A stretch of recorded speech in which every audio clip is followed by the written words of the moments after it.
We're in Pirkei Avos in Perek base Mishneh Tes Vav. Right.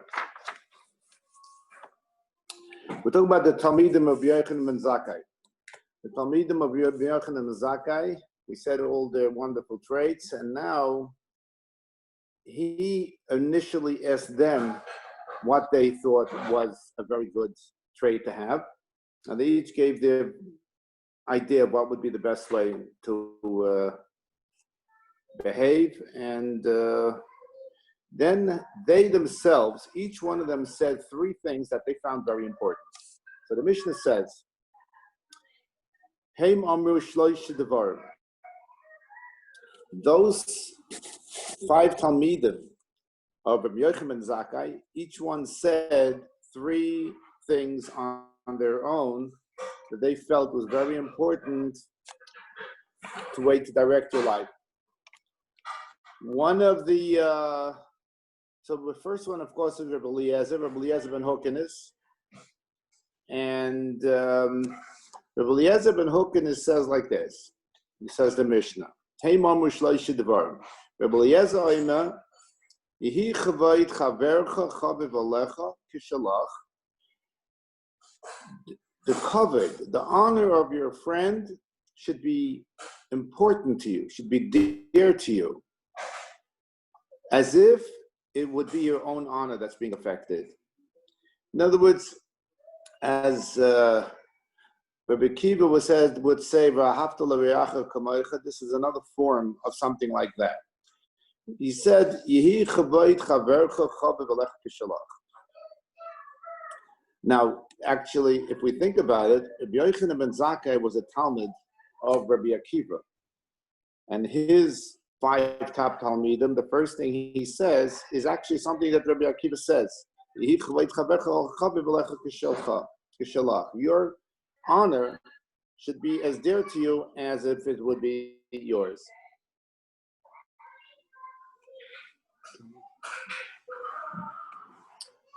And the next thing he says is, don't be quick to anger. When you anger easily, so now first of all, if we're going to finish the Mishnah, I'm going to say in fact I will finish the Mishnah, and then you'll see why I'm saying this. Then it says, the person should do tshuva the day before he passes away. Now simply that's very easy to understand in one way because nobody knows when he's going to pass away. So therefore, his whole life, he should really worry that maybe today is my last day. So when somebody has something, somebody is sitting and is unwell and he knows that things are happening very, very soon. So think about what he would be thinking about. Do you think he'll be worried about what the stock market is doing that day, or what his assets are doing, or going on a vacation? He would think what the most thing that is most dear to him. Things, of course, that you'll find the most dear thing to a person on the days before when things are very serious in someone's life is family. And regret for the time not spent as much by family. So when we're younger, we don't realize we just ignore family in a way because we think we're a bit selfish. It's the nature of everybody. Everybody is in a way the same. So he says, you should recognize the fact that you have to do tshuva, and your days will come are numbered to an end eventually, and hopefully later than sooner. But at the end of the day, we don't know. And if we don't know, pick the first day that you have and start doing tshuva at that point. And that's what the point is of tshuva. And of course, do the things that are most dear and important to you.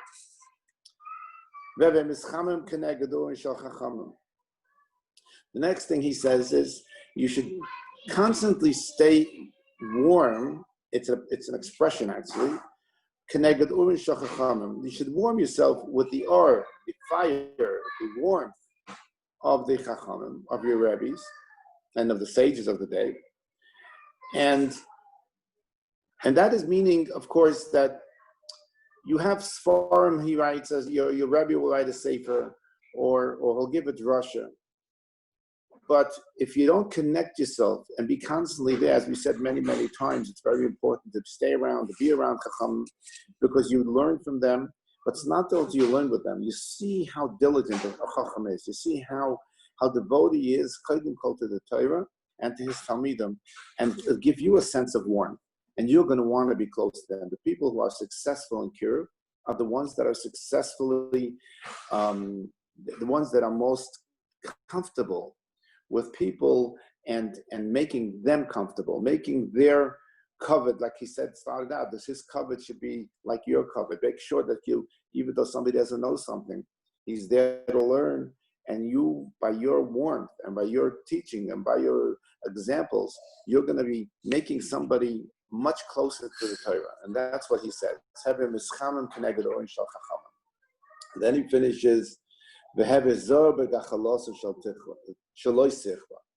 very, very careful that if you should do something against the Chacham, if you do something, you make fun of a Chacham, or you think you denigrate a Chacham, you do something that is demeaning to a Chacham, not respectful to a Chacham, you better watch yourself, because now the words in the Mishnah are, make sure that you don't burn yourself with their glowing embers, with their coals. You're going to make sure that you don't do something that will anger them, that will, and in fact, they themselves, Moshe Rabbeinu, throughout the Torah, had many, many times, he could have really just, we would use the term today, flipped out. I don't need this, I don't want this, and everything like that. He did it once and he got punished for it. And at the end, it's his being able to accept that people are humans and they make mistakes, and being able to understand that he is a leader and a leader cannot be upset. Because if you're upset, it reflects bad on yourself and they lose respect for you, and it's not possible to continue as a leader. So therefore, you be careful, because at the end, says the Mishnah, their bite, the bite of a chacham, sometimes unintentionally. Many times somebody did something, there's many stories, they did something they went out of it in Torah, and they started yelling at the Talmud Chacham that gave a psak against you. It happened countless times. He doesn't know what he's talking about. He doesn't. He calls himself a Talmud Chacham, and meanwhile the man was serious about his psak. He researched it, and his psak is the psak, but you don't accept it, and therefore you denigrate Talmud Chacham. Says you shall understand that he has a bite. He has a bite, is like a fox's bite, which grabs onto you and it hurts. Or his sting. These are all just expressions of the sting of a scorpion. And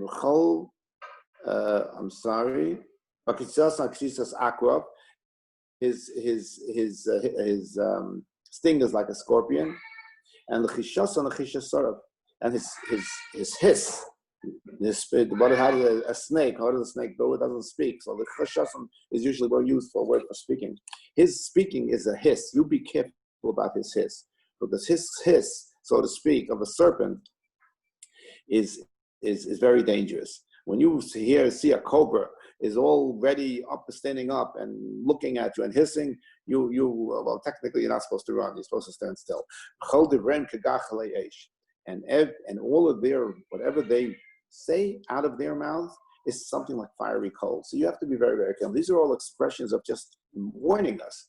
Be very, very careful whenever we have anything that goes on with a Talmud Chacham, with a Rav, and even generally with Jews, with Klal Yisrael. But at the end of the day, for sure the leaders of Klal Yisrael mean well, and we have to respect them to the point that they deserve it.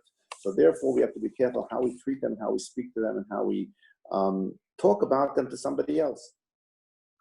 Now, if we look at the Mishnah, we'll see that actually it says Shloisha Devarim over here. There's 4 things. It's kavod chaver is one of them, and you shouldn't get angry fast. And then you should do tshuva the day before, and also you should get close to the Or of the Chachamim. So all the Mefarshim pick up on that, and they all say that he means to say that really the first 2 things are really one. At the beginning in the Mishneh again, the way you respond to your friend when he says something that you may have misunderstood. If somebody could tell you something and you think he meant one thing and he meant totally innocent, but you anger. And then you get angry at him. And he, in turn, what are you talking about? And he gets angry at you. So all of a sudden fights are starting.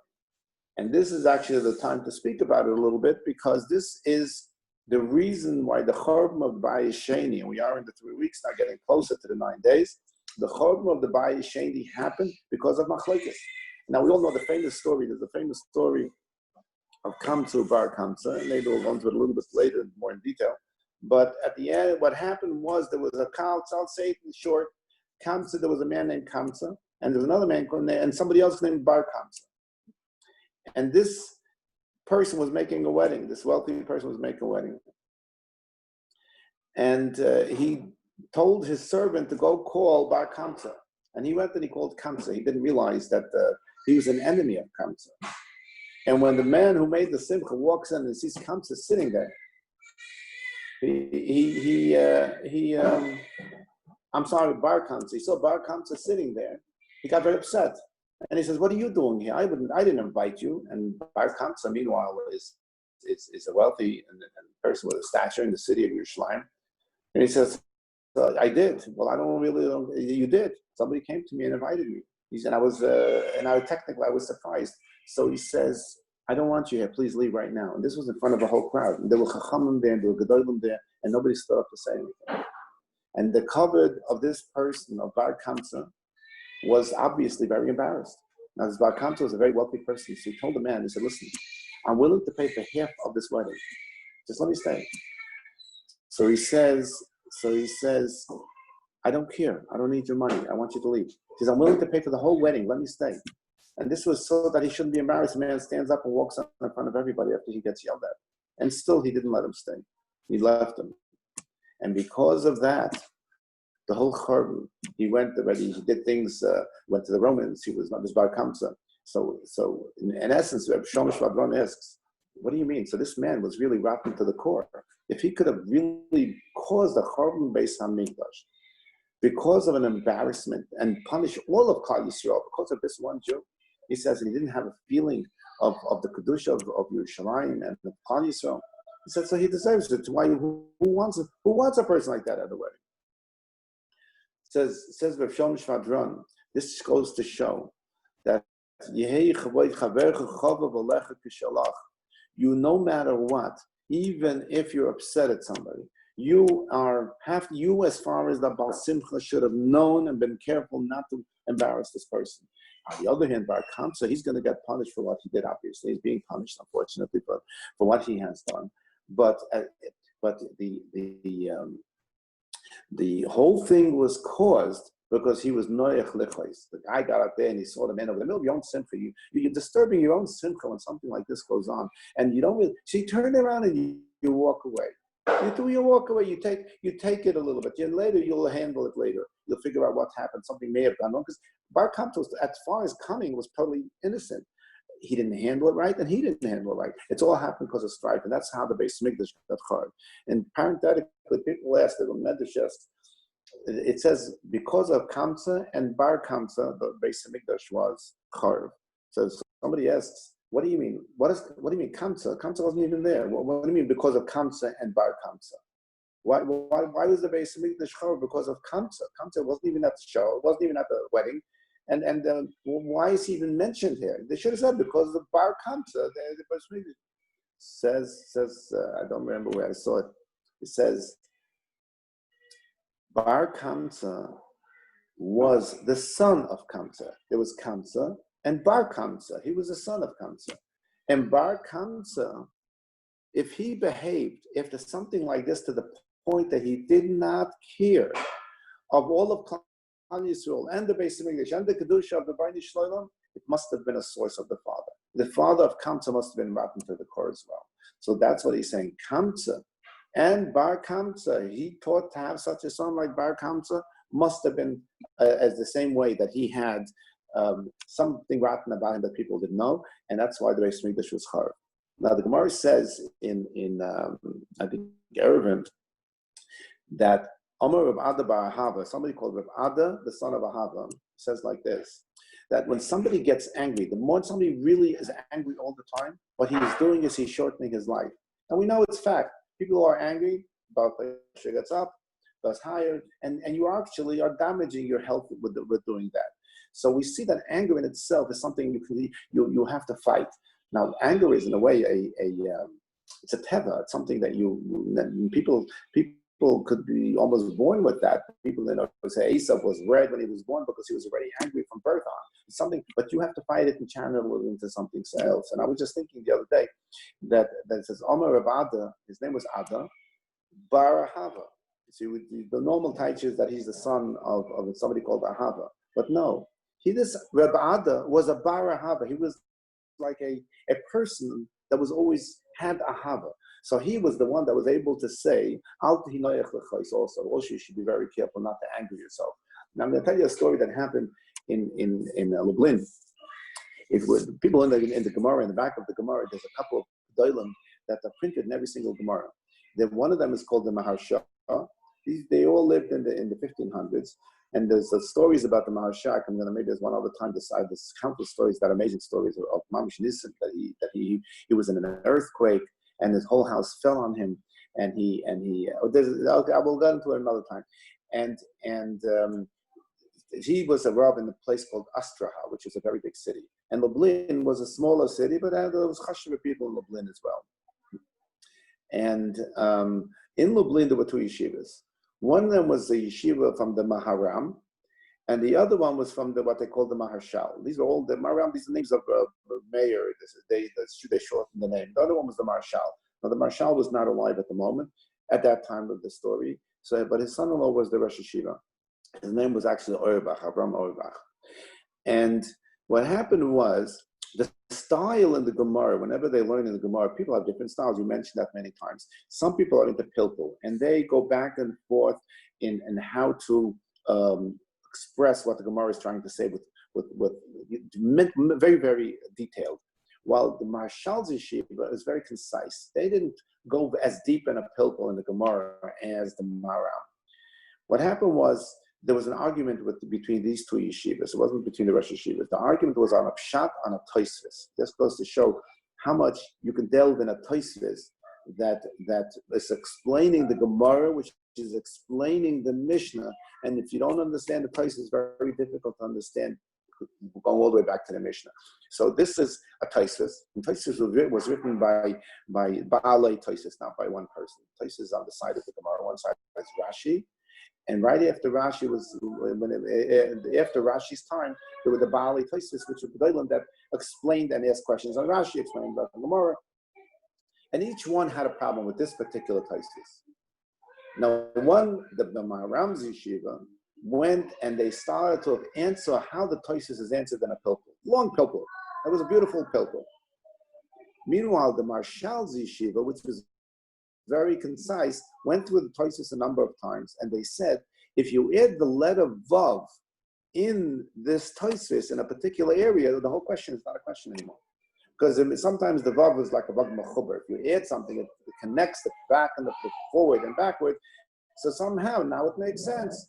And the Maram's yeshiva was laughing at them. What do you mean add a Vav? Who adds a Vav to a Tosfos? Not even allowed to. Tosfos doesn't have a Vav. That means we have to learn what Tosfos wants to say. And the same thing the Marshal said, what do you mean? It's happened throughout our times over here. And maybe I'll get into that in a minute, another way. That with the printers, they usually do it Talmidei Chacham, they knew how to learn. But they made a mistake. And the guy didn't write a vav. Or the guy who was supposed to press on the printing, didn't put it in a vav. So many times it's a printer's mistake. And at the end, the yeshivas got into such an argument that they couldn't live together in the same place, in the same city.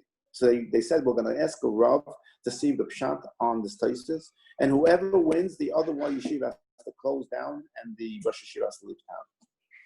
Incredible. That's how strong they were about their feelings about how to learn this Tosfos. So what happened was, they sent the letter to Amsterdam. He was the Amsterdam Rav. It was a big letter that he saw at that time. And this Rav paskined one thing. He sent a letter back to Lublin, and in the letter was one letter, Vav. So it was obviously like the Marshal. So the Yeshivas Maram He had to close down. The Maram had to leave town Lublin, and he left town. This Avram Orbach couldn't take it. The Rosh Yeshiva, the Mashal Yeshiva, couldn't. How could you, like tzaddik and a god will be so like the Maram? He also left town. He couldn't accept that the townspeople insisted that they close down the yeshiva because of an argument like this. This goes to show how an argument, how it hurts Torah. Close down a whole yeshiva because of a pshat and a toisus, which almost we can't even fathom that. And he left, and so he left as well. So he didn't have a rav. Now Lublin was a yeshiva, was a wealthy town, a small town but wealthy. They had people who wanted to learn. They wanted a good rav, so they went to go to the Astrahan. Let's go to the Marsha. Let's invite him to be the rav of our town. They sent a letter to Marsha. Marsha had heard about the story, and they invited him to be the rav of the town. He should leave Astrahan, be the rav of Lublin. So he was maskim. He comes to the town of Lublin, and he said, I want to know the first rush is going to be Shabbos afternoon by mincha time, like usual they give, and I want the whole town to come. And sure enough, they come. Who's the first? Mashal was a gadol. Everybody knew about the Mashal. Mashal gets up and speaks, and he says, I'm in a town of Lublin, small town. I was in the town of Astrahan. Says, why would I come? Why would you even have the chutzpah to think that I should leave a large town with a large yeshiva and come to a little town and be the rav? Yeah, it's a nice town. It's a chashuva town.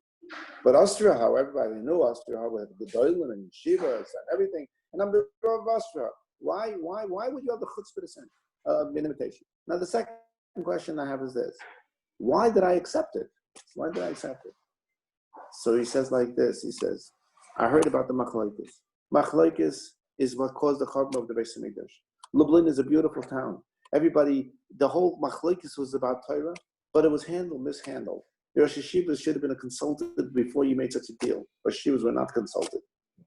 And therefore, he says, my first order of business in this city is this. As the rav of this city, I am ordering both the leaders of the city should write letters back to Avram Orbach and to the Maram and invite them back into the yeshiva. Otherwise, I'm leaving as well. And invite them back into town. And they saw the Marshal was very upset, and they realized, we make a mistake and we do it on very, and 5 minutes later we regret it. That's what they say. That's why when we do a sin with the malach that's up there, you create a bad malach. But the malach is usually missing a limb. Because the second we do the sin, we really regret it deep down. Deep down, you enjoyed it for the moment, but deep down you said, it wasn't worth it, So the malach that's created was it worth it? Sin type of malach, and he's missing a limb. So therefore, he says, I want you all to accept back these two gedolim, because first of all, these two people are giants in Torah. Klal Yisrael doesn't have too many like that, and you had the honor of having them. And he came back, and they both came back. Eventually, the Rabbi Avram Orbach left and became became the Rav. But regardless, that's what a machlokes on Torah does. Because the covet of one base medrash towards another base medrash, they couldn't accept, I should be a winner, you should be a loser. It doesn't make sense. Torah is Torah, that's what we should accept. There was speaking about Shas, I'm going to finish with this other story, which is an amazing story as well. In the first Shas they wanted to print, not the first Shas, but a clear Shas, when the printing press started to come out, in the city of Slavita, there were two brothers who were the children of Pinchas of Koretz. He was the Pinchas of Koretz. There was Nisim. They were this big Talmidei Chacham, these two children, and they said, we're going to print a new Shas. But it's very costly and very expensive and very timely. It's going to take 5 years to print. On a new print, on new paper, clear, concise, because everything, if you see old prints even now that were printed 100 years ago compared to the printing we have today, it's a totally different and clearer printing that we have today. He says, we're going to update Shas. Sure enough, they said that everybody was happy about it, but they went to the Rebbeinu and listened. For 10 years, we're going to print, let's say, 500 Shasim. It's going to take 10 years to sell 500 Shasim. We want that for 10 years, until we sell out these 500 Shasim, nobody can print another Shas. Otherwise, it's a major investment and time. And they were masking. And written on that, agreeing was a Kiva Eger and the Chassam Sofer, the Gedolim of Yisrael. But they were very happy that a new Shas was being printed. Sure enough, the Shas came out. It was such a wonderful Shas that people got very excited. And all the wealthy people from different cities They were the ones that hold on the shas. Sometimes the Rav didn't even have a shas. You told them that borrow the Gemara here, Gemara there from the wealthy people. The wealthy people would donate it to the base medrash that the town should have it. And what happened was the shasim were almost sold out within a year or two or three, whatever. It took much faster than the 10 years. So they decided to get ready to make a second printing. Meanwhile, in the city of Vilna, there was another printing press, the Vilna press, and they wanted to print the shas as well. So the Slavita people said, we got it 10 years. So the Vilna people said, no, you got 10 years because you should be able to sell the shas. But once you're selling the shas and you're selling out the shas, then your 10 years, that's not supposed to be 10 years. And we feel we can print a very good shas as well. We'd like to print the shas. And in fact, they offered to buy every single shas that was still left over. They'll buy it. So like that, they couldn't have a time that till they sold out because it will sell out. We are asking to buy it. Obviously, had the money for it. Big din Torah. They didn't know what to do. So they went to the Pirkei for the din Torah, who was the Gadol Hadar. The Gadol Hadar said the point of the 10 years was to sell the shas. The shas is sold out because they agreed to buy the balance, the Slavita people, the Vilna people. And at the end, what happened was they ruled against the people of Slavita. Now, what happened was the two brothers, which is the children of the Pirkei, which is unbelievable, went and denigrated the Pirkei. He's an old man. It's not really him talking. And if he would be in his faculties, if he would have but he would have not agreed to this. It's not the Pirkei, and he started to make fun of the whole situation. Meanwhile, the Vilna Shas was printed. In fact, the Shas that we all use is from the Vilna Shas. If you look at old Shas in the mid bottom, it says Vilna on it. What happened was that in the Slavita factory, the printing factory, a bookbinder, a guy died. He died. He wasn't killed. He died, but a little bit the circumstance, they weren't sure how he died. And for whatever the reason is, the government were looking for an excuse. The Slavita people had money, the people in the factory, so they accused them that they're the ones that murdered him because he did something, whatever it was. And I don't know what it was. And the Russian government didn't need much. And they went and they took these two brothers and threw them into prison. They were totally innocent. These two brothers went into prison, and the ruling was that they should be killed. Finally, to bribes, they got like this, that they should be able, instead of being killed, what they call run the gauntlet. Running the gauntlet is like they put soldiers on both sides. There were 500 soldiers, who were 250 on each side, each one with a baton. And they would bang it, each one would hit him once. So it would be hit 500, and he had to go back and forth. So it would be 1,000 times that they would be hit by a baton. Most people wouldn't make it once through. And then they would go to Siberia. I don't know, if you have to make it through this, you got to go to Siberia. They accepted it. And they said, this is dafka because we denigrated Pirkei. When we said Mishneh, at the end, Mishneh says that the